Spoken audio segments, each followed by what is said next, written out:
अस्सलाम वालेकुम। मैं हूं हुमायूं कामरान और आप देख रहे हैं हमारा यूट्यूब चैनल स्टार्स विदेश के। आज से हम एक नया सेक्शन स्टार्ट करने जा रहे हैं जिसके अंदर हम डिफरेंट वीडियो सेशंस बनाएंगे इंशाल्लाह। और हमारी कोशिश होगी कि हम हर चैलेंज और डिसऑर्डर से रिलेटेड सीरीज और चेन ऑफ वीडियो सेशन बना सकें। आज का सेशन उस सिलसिले का पहला सेशन है और आज का हमारा टॉपिक है growth, development and developmental delays. काफ़ी इंपॉर्टेंट टॉपिक है, तो हमने ये सोचा कि इसको अच्छे से कवर करने के लिए हम इसको दो पार्ट्स में डिवाइड करते हैं। तो आज उसका पहला पार्ट होगा। आपका कोई भी क्वेश्चन हो, इससे रिलेटेड क्यूरी हो, आप हमें कमेंट सेक्शन में बता सकते हैं और वैसे भी अप्रोच करके बता सकते हैं। और हम कोशिश करेंगे कि नेक्स्ट सेशन में उन क्वेश्चंस को भी रिप्लाई किया जा सके। आज के इस सेशन में हमें ज्वाइन किया है डॉक्टर हाफिज मोहम्मद शहजाद शुजा साहब ने। ये कंसल्टेंट पीडियाट्रिशियन हैं। इसके अलावा इनके पास डिप्लोमा इन चाइल्ड न्यूट्रिशन है फ्रॉम स्टैनफोर्ड यूनिवर्सिटी यूएसए से। और इसके अलावा ये सीनियर एक्स रजिस्ट्रार हैं national medical university and hospital Multan के। सो डॉक्टर साहब, थैंक यू वेरी मच कि आपने इस सेशन के लिए टाइम निकाला and we welcome you at our channel. अस्सलाम वालेकुम। थैंक यू सो मच आपका कि आपने मुझे इनवाइट किया और ये एक अपॉर्चुनिटी दी कि मैं आपसे हमारी आवाम से बात कर सकूं इस अहम मौजू के बारे में। Thank you so much. Right. तो sir, before jumping into the specific topic of growth, development and development less, हम सबसे पहले ये पूछना चाहेंगे कि ग्रोथ एंड डेवलपमेंट क्या दो डिफरेंट चीज़ें हैं? अगर हैं तो इनमें क्या फ़र्क है? इसके बारे में हमें पहले बताइए ताकि फिर हम इसके ऊपर बिल्ड करें अपने सेशन। रमना साहब, बहुत अच्छा सवाल है आपका ये। ग्रोथ और डेवलपमेंट दो मुतअल्लिका चीज़ें हैं, लेकिन एक चीज़ नहीं है। दोनों का बड़ा अहम किरदार है बच्चों की फलाह और बका दोनों के लिए। ग्रोथ एक प्रोसेस है जिसमें बच्चे का साइज बढ़ता है। फॉर एग्जांपल, उसका कद बढ़ना, उसका वजन बढ़ना या उसके सर का साइज बढ़ना, ये है ग्रोथ। डेवलपमेंट एक मतदरीज अमल है जिसमें बच्चा एक नई सलाहियतें सीखता है, नई महारतें हासिल करता है या फिर जज्बाती तौर पर या समाजी तौर पर पुख्ता होता है। ग्रोथ एक बैरूनी प्रोसेस है जिसको हम मेजर कर सकते हैं, इसकी पैमाइश कर सकते हैं। जबकि जो एक डेवलपमेंट है वो एक अंदरूनी और गैर मरई अमल है जिसको हम महसूस और ऑब्जर्व तो कर सकते हैं, लेकिन उसको हम मेजर नहीं कर सकते। राइट। अच्छा, तो जब हम ये कहते हैं कि डेवलपमेंटल डिलेज की बात करते हैं, तो ये डेवलपमेंटल डिलेज हैं क्या? किन चीज़ों को हम कहते हैं कि ये डेवलपमेंटल डिलेज में आता है? आपका सवाल बहुत अच्छा है कामरान साहब। डिलेज के ऊपर जाने से पहले मैं ये बताना चाहूंगा, डेवलपमेंट जब हम देखते हैं बच्चों के हवाले से तो उसकी हम देखते हैं चार एस्पेक्ट्स के अंदर। नंबर वन होती है ग्रॉस मोटर डेवलपमेंट। नंबर दो पे होती है फाइन मोटर एंड विजन यानी कि बसारत। नंबर थ्री पे होती है hearing and speech. Number four पे होती है सोशल कम्युनिकेशन और इंटरेक्शन के हवाले से हम इन चीज़ों को देखते हैं। अब इनमें से अगर कोई भी माइलस्टोन बच्चा प्रॉपर अपने टाइम पे अचीव ना कर पाए तो उसको हम डेवलपमेंटल डिले कहते हैं। फॉर एग्जांपल, एक हेल्दी, एक सेहतमंद बच्चा 15 माह की उम्र में बगैर सहारे के चलना शुरू कर देता है। लेकिन अगर कोई बच्चा 18 माह में या 2 साल में भी नहीं चल पा रहा तो इसका मतलब है उसका ये माइलस्टोन डिलेड है। इसी तरह जनरली बच्चे 1 से 2 साल की उम्र में एक दो अल्फाज अदा कर लेते हैं। लेकिन अगर कोई बच्चा ऐसा नहीं कर पा रहा तो वो डेवलपमेंटली डिलेड, हम उसको स्पीच के हवाले से कहेंगे, ना कि ग्लोबली कहेंगे। राइट। अच्छा डॉक्टर साहब, एक चीज़ ये बताइए कि जो मदर का फूड है और उसकी इन्वायरमेंट है फ्रॉम द स्टार्ट, प्रेगनेंसी से लेके बर्थ के प्रोसेस तक, और इसमें जो फूड है और इन्वायरमेंट है वो कितना इम्पोर्टेंट है और उसके बच्चे के डेवलपमेंट पे क्या असरात होते हैं? जी, तो ये एक ऐसा सवाल है जिस पे बहुत ज़्यादा रिसर्च भी हो रही है और डिस्कशंस भी होती हैं among pediatricians themselves भी। जो माँ की डाइट है हमल से पहले और हमल के दौरान, वो डायरेक्टली इफेक्ट करती है फीटस की डेवलपमेंट को। उसके साथ साथ जो हमल के दौरान पेचीदगियाँ हो सकती हैं, जैसा कि बच्चे का मुर्दा पैदा होना जिसको हम स्टिल बर्थ कहते हैं, या प्री मेच्योर डिलीवरी बच्चे का वक्त से पहले पैदा होना, या फिर प्री एक्लेम्पशिया वगैरह। हम एडवाइस करते हैं कि पहले 3 माह में माँ को, हमल के पहले 3 महीने में माँ को फोलिक एसिड बतौर खुराक और बतौर सप्लीमेंट लाजमी लेना चाहिए। इससे बच्चा दिमाग और रीढ़ की हड्डी के पैदाइशी नकाइस जैसा कि स्पाइनल बिफिडा अकल्टा या मेनिंजोमाइलोसिस वगैरह से महफूज रहता है। इसके साथ साथ माँ की खुराक में iodine, iron, calcium, zinc, vitamin D और विटामिन ई अगर शामिल होंगे तो बच्चा एलर्जीज जैसे कि फूड एलर्जी, एस्थमा वगैरह से महफूज रहता है। इसी तरह क्योंकि ब्रेस्ट फीडिंग का बड़ा अहम किरदार है बच्चे की ग्रोथ और डेवलपमेंट में, तो जो खुराक माँ उस दौरान लेती है वो भी बड़ी अहम होती है इसी मुनासबत से। इसलिए माँ को ब्रेस्ट फीडिंग करवाने के दौरान अच्छी और मुतवाज़िन खुराक देनी चाहिए जो कि उसकी और बच्चे की दोनों की ग़िज़ाई ज़रूरत को पूरा कर सके। इसके साथ साथ आपने बात की है माहौल की।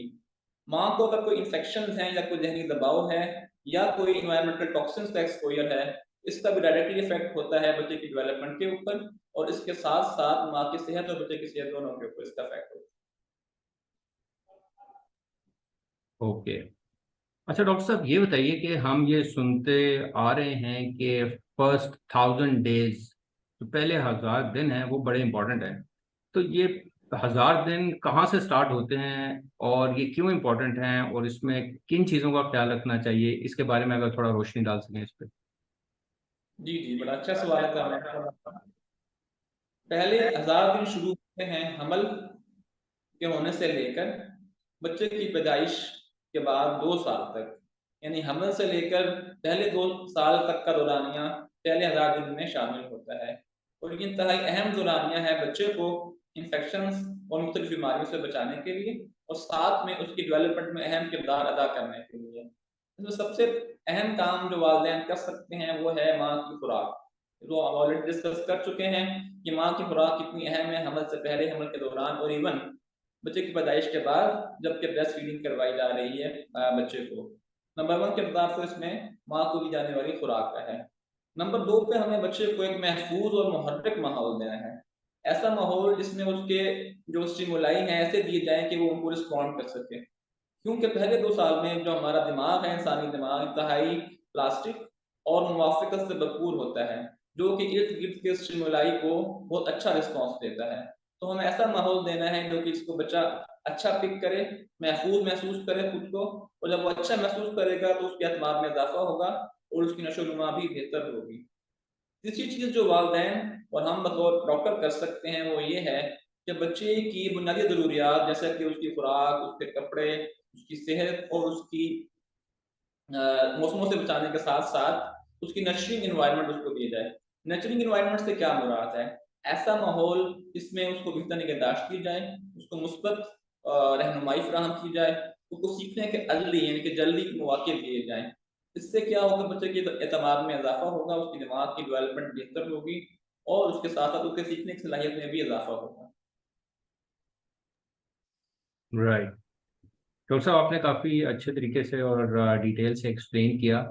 मैं ये चाहूँगा कि हम अब थोड़ा सा बात कर लें कि सीक्वेंस ऑफ डेवलपमेंट क्या है और इसके ऊपर अगर आप थोड़ा हमें बता सकें कि किस सीक्वेंस से डेवलपमेंट होती है, इस पे थोड़ा रोशनी डालिए।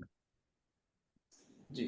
डेवलपमेंट जैसे मैंने पहले ज़िक्र किया हम 4 एस्पेक्ट्स के अंदर देखते हैं gross motor, fine motor and vision, hearing and speech, number 4 पे सोशल कम्युनिकेशन। अब बच्चों की उम्र को इन माइलस्टोन्स को अचीव करने के लिहाज से 5 मुख्तलिफ अदवार में हम क्लासिफाई करते हैं। Neonate, infant, toddler, pre-Schuler and Schuler. अब इसमें हम इसको मुकम्मल तौर पर इसका अहाता करना तो मुश्किल होगा क्योंकि एक डिटेल्ड टॉपिक है। बहरहाल मैं कोशिश करता हूँ कि इसको in brief step by step हर उम्र के हिसाब से कुछ-कुछ पॉइंट्स आपको बता दूँ ताकि हमारे नाज़रीन के लिए आसानी हो। और नंबर 1 पे डॉक्टर है साहब, मैं न्यूनेट। ये भी चाहूँगा कि जिस तरह आपने कुछ टर्म्स मेडिकल यूज़ किए हैं, उनको आसान लफ्ज़ में भी बता सकें। बहुत से ऐसे व्यूअर्स भी होंगे जिनको न्यूनेट उनका नहीं पता होगा, तो जस्ट। मैं साथ-साथ इसको एक्सप्लेन करता जाता हूँ। न्यूनेट उम्र का वो दौरानिया है जो पैदाइश से लेकर ज़िंदगी के पहले 28 दिन तक जारी रहता है। इसमें बच्चा अपनी टाँगें और बाजू हिला तो सकता है मगर उन पर कंट्रोल के बगैर। नंबर 2, इसमें बच्चे की ग्रैस्प बहुत अच्छी होती है। उसके हाथ में कोई भी चीज़ दें तो उनको ग्रैस्प कर लेता है लेकिन उसको खुद से छोड़ नहीं सकता। बच्चा सुन सकता है लेकिन उसकी बसारत थोड़ी धुंधली होती है उसको फोकस करवाने के लिए थोड़ा उसके करीब आना पड़ता है। इसके साथ साथ बच्चा रो सकता है, मुख्तलिफ आवाज़ें निकाल सकता है, और इसके साथ साथ बच्चा जो माँ को पहचानता है वो उसकी खुशबू से और उसकी आवाज़ से। फिलहाल बच्चा अपनी माँ को अपनी आंखों से नहीं पहचान रहा, क्योंकि उसकी सारी अभी धुंधली है, वो प्रॉपर्ली डेवलप नहीं हुई है। नंबर दूसरा पीरियड है हमारा इन्फेंट का। ये शुरू होता है 28 दिन की उम्र से लेकर और जारी रहता है 1 साल की उम्र तक। इसमें बच्चा मरहला ब मरहला रोल ओवर करना और फिर गर्दन संभालना, उसके बाद बैठना, पहले सहारे के बगैर और फिर सहारे के साथ क्रॉल करना, खड़े होना और फिर बगैर सहारे के चला, और फिर सहारे के साथ खड़ा होना और चलना सीखता है। यानी तंगुली करके अगर आप चलाएंगे बच्चे को, 1 साल का बच्चा अमूमी तौर पर ऐसा कर लेता है। इसके साथ साथ बच्चा पामर ग्रास और पिंसल ग्रास अचीव कर लेता है। जहाँ तक बात है स्पीच की, तो आमतौर पर 1 साल का बच्चा एक लफ्ज अदा कर सकता है, जैसा कि बाबा, मामा, डैडा, डैडी। मुख्तलिफ बच्चे मुख्तलिफ अल्फाज अदा करते हैं। जनरली एक बच्चा 1 साल की उम्र में एक लफ्ज ही बोल सकता है।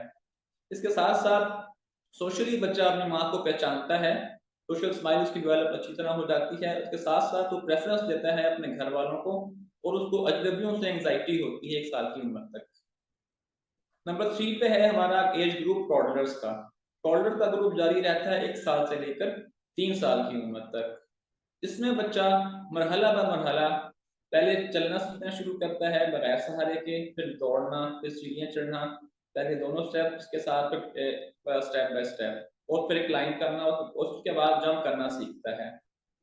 फिर हम अगर बात करते हैं फाइन मोटर डेवलपमेंटल माइलस्टोन्स की, तो इसमें बच्चा बहुत जो लाइट से होते हैं, स्पून या कप या बहुत हल्के साइज का प्याला वगैरह, उसको खुद से हैंडल करना सीख लेता है। इसके साथ साथ अगर हम स्पीच की बात करें, तो इस उम्र का बच्चा 2 से 4 लफ्ज का जुमला बोल सकता है 3 साल की उम्र में। ये ग्रेजुअली डेवलप होता है, शुरू में 2 अल्फाज, फिर 3 अल्फाज, और फिर बच्चा 4 लफ्ज का भी, कुछ बच्चे ये है कि जुमला बोल सकते हैं। सोशली बच्चा अपने जज्बात का इजहार खुशी से, गमी से, रोने से और फख्र के ज़रिए और जेलसी के ज़रिए भी बच्चे इजहार कर सकते हैं अपने जज्बात का। चौथा हमारा एज ग्रुप था प्री स्कूलर्स का। प्री स्कूलर्स का जो एज ग्रुप है वो 4 से 5 साल की उम्र तक जारी रहता है। इसमें बच्चे ज़्यादा सोशली एक्टिव हो जाते हैं, तख़य्युलाती हो जाते हैं। अपने साथ खेल में या अपने दोस्तों के साथ खेल में मुख्तलिफ किरदार अदा कर सकते हैं। इसके साथ साथ वो 5 से 6 अल्फाज के जुमले भी बोल सकते हैं। उनको जो कमांड दी जाए उसको ऑबे करते हैं, उसकी तामील बजा लाते हैं। इसके साथ ये है कि वो अपनी बात को नंबर्स, अल्फ़ाबेट्स के और ड्राइंग्स के ज़रिए आप तक कन्वे कर सकते हैं। आखिरी हमारा एज ग्रुप है स्कूलर्स का। स्कूलर्स का एज ग्रुप 5 साल से 12 साल तक जारी रहता है। इसमें बच्चे कॉम्प्लेक्स मोटर जो है माइलस्टोन वो अचीव करते हैं, जैसा कि साइकिलिंग करना, स्विमिंग सीखना या दूसरे खेल सीखना, इसमें वो ये अचीव कर लेते हैं। इसके साथ साथ ये बच्चे लिख सकते हैं, पढ़ सकते हैं, ड्रॉ कर सकते हैं, जो सिंपल मैथ कैलकुलेशंस हैं उनको हल कर सकते हैं, और इसके साथ-साथ वो अपनी बात को बहुत आसानी के साथ दूसरों तक कन्वे कर सकते हैं, बॉडी लैंग्वेज के थ्रू भी और ज़ुबान के थ्रू भी। इस उम्र में बच्चे मुख्तलिफ हॉबीज़ भी डेवलप करते हैं। तो ये एक ब्रीफ सा डिस्कशन था। यहाँ ये बात मैं लाज़मी बताना चाहूँगा कि ये एक एवरेज एज बताई गई है, इसमें बच्चे अमूमी तौर पर ये अचीव कर लेते हैं माइलस्टोन्स। लेकिन अपने बच्चे को दूसरों के साथ कभी भी कंपेयर ना करें, क्योंकि हर बच्चा यूनिक है, यानी कि दूसरों से मुख्तलिफ है। हो सकता है कि वो माइलस्टोन जो हमने ज़िक्र किए, इकट्ठे अचीव कर ले या थोड़ी देर बाद अचीव करे। अगर उसका दूसरों से मुवाज़ना करेंगे, तो ये बच्चे के लिए, उसकी दिमागी नशो-नुमा के लिए बेहतर नहीं है। हाँ, अगर फिर भी इसके बावजूद वालिदैन में कुछ कंसर्न्स हैं बच्चे की डेवलपमेंट को लेकर, तो उनको चाहिए कि वो अपने करीबी कंसल्टेंट पीडियाट्रिशियन यानी माहिर अमराद अत्फाल या फिर कंसल्टेंट पीडियाट्रिक न्यूरोलॉजिस्ट को चेक करवाएँ और उनसे इस बारे में राय लें। राइट। काफ़ी आपने आसान अल्फाज में डॉक्टर साहब समझाया, और उम्मीद है कि बहुत से लोगों को वो इसकी समझ आ गई होगी सीक्वेंस की। अच्छा डॉक्टर साहब, एक चीज़ हमें बताइए कि हम ये सुनते हैं रेड फ्लैग्स, तो ये रेड फ्लैग्स क्या हैं? उन किन चीज़ों को हम कहते हैं कि ये रेड फ्लैग्स हैं, और पेरेंट्स को कैसे और क्या-क्या चीज़ें नोट करनी चाहिए, और इन रेड फ्लैग्स के बारे में ज़रा हमें थोड़ा एक्सप्लेन कीजिए। रेड फ्लैग साइन जैसा कि हम पहले भी कह चुके हैं कि अगर नॉर्मल एज हमने जिक्र की है डेवलपमेंटल माइलस्टोन की, उस एज में वो स्पेसिफिक माइलस्टोन अचीव नहीं हो पाया, या उसके बाद भी वो 2 से 3 माह का अरसा गुजर गया है, तो एक रेड फ्लैग साइन है। अगर एक बच्चा 2 साल की उम्र में नहीं चल पा रहा है बगैर सहारे से, ये एक रेड फ्लैग साइन है। अगर 3 साल का बच्चा बिल्कुल बैठा हुआ है, ये एक रेड फ्लैग साइन है। अगर 3 साल का बच्चा बोल नहीं पाता एक लफ्ज़ भी, तो ये एक रेड फ्लैग साइन है। अगर 1 साल का बच्चा सोशली मुस्कुरा रहा है अजनबियों को देख के, एक रेड फ्लैग साइन है। तो ये सारे रेड फ्लैग साइन हैं। अगर कोई भी इनमें से रेड फ्लैग साइन पाया जाता है तो हमें चाहिए कि फ़ौरन से अपने पीडियाट्रिशियन को चेक कराएँ। राइट। अच्छा डॉक्टर साहब, इस पार्ट का मैं आखिरी क्वेश्चन पूछना चाहता हूँ, वो ये है कि आप क्या समझते हैं आपके एक्सपीरियंस में कि जो पाकिस्तानी पेरेंट्स हैं, क्या उनको इन रेड फ्लैग्स का और बच्चों की ग्रोथ एंड डेवलपमेंट के सीक्वेंस का, पीरियड्स का और उन सारे मराहिल्स का कितना पता होता है? पढ़े लिखे भी और जो इतने पढ़े लिखे नहीं हैं हमारे पेरेंट्स, आपका क्या एक्सपीरियंस है? क्या लोगों को अवेयरनेस है इन रेड फ्लैग्स की और ग्रोथ प्रोसेस की? आप क्या समझते हैं? अनफॉर्चुनेटली जो मेरे तजुर्बे के मुताबिक अभी तक हमारे वालिदैन में इतनी अवेयरनेस, इतनी आगाही नहीं है डेवलपमेंट को लेकर। हम बाहर के ममालिक में हम देखते हैं तो वहाँ एक वालिदैन में प्रॉपर आगाही होती है इस हवाले से कि उनका बच्चा किस उम्र में कौन सा माइलस्टोन अचीव करेगा। लेकिन अनफॉर्चुनेटली हमारे माशरे में, हमारे वालिदैन में, चाहे वो पढ़े लिखे हों या थोड़े कम पढ़े लिखे हों, उनमें इतनी आगाही नहीं है इस हवाले से। तो इसी हवाले से हमें अवेयरनेस को बढ़ाने की ज़रूरत है। ऐसे ही मीडिया टॉक्स के थ्रू या फिर न्यूज़पेपर्स के थ्रू, आर्टिकल्स के थ्रू हम कोशिश हमें करनी भी चाहिए, हम कर भी रहे हैं, और इंशाअल्लाह मुझे उम्मीद है कि एक पॉजिटिव चेंज आहिस्ता-आहिस्ता आएगा। अभी भी जो कुछ ज़्यादा पढ़े लिखे ख़वातीन और मर्द हज़रात होते हैं, उनके बच्चों के वालिदैन होते हैं, वो इस बारे में कंसर्न्ड होते हैं। और जब उनको लगता है कि उनका बच्चा एक ख़ास माइलस्टोन अचीव नहीं कर पाया, तो वो हमसे राब्ता ज़रूर करते हैं। राइट। तो डॉक्टर साहब, हम आज का जो पहला पार्ट है सेशन, वो हम यहाँ पे एंड करते हैं। और इंशाल्लाह मैं उम्मीद करता हूँ कि ये इन्फॉर्मेशन जो हमें आपसे मिली है इस सारे प्रोसेस से रिलेटेड, वो ज़रूर पेरेंट्स के लिए और केयर गिवर्स के लिए ज़रूर फ़ायदेमंद साबित होगी। और उनका कोई क्वेश्चन वगैरह होंगे तो वो हम इंशाल्लाह नेक्स्ट सेशन में उसको भी कवर करेंगे। और कुछ और हमारे क्वेश्चंस हैं जो कि हम डेवलपमेंट डिलेज से रिलेटेड हम डिस्कस करना चाहेंगे। हम वीडियोस का ड्यूरेशन थोड़ा शॉर्ट ही रखना चाह रहे हैं, इसलिए हमने इनको 2 हिस्सों में डिवाइड किया है। और ये भी हमने डॉक्टर साहब की एडवाइस पे ही वैसे ये डिसाइड किया था कि हम इसको 2 सेशंस में कर लें। सो डॉक्टर साहब, thank you very much for this session, और आपका बहुत बहुत शुक्रिया इस सेशन के लिए। थैंक यू सो मच, आपने इनवाइट किया। और मुझे खुशी उस टाइम हो गई जब हमारी जो मालूमात हमने शेयर की हैं, इसका पॉजिटिव इम्पैक्ट आएगा हमारे मुआशरे में। हमारे जो पेरेंट्स हैं इस इंफॉर्मेशन को लेकर इसको अप्लाई करेंगे अपने बच्चों को ऊपर, और इसको आहिस्ता आहिस्ता अपने बच्चों में अप्लाई करेंगे। इंशाल्लाह उम्मीद है नेक्स्ट टाइम आपसे मिलेंगे और कुछ ऐसी ही मुफीद बातें करेंगे इंशाल्लाह। Thank you so right. Much. अल्लाह। तो इसी के साथ हम आप सबसे भी इजाज़त चाहेंगे। इंशाल्लाह नेक्स्ट सेशन में डॉक्टर साहब के साथ दोबारा मुलाकात करेंगे। Until then, take care and अल्लाह हाफिज़।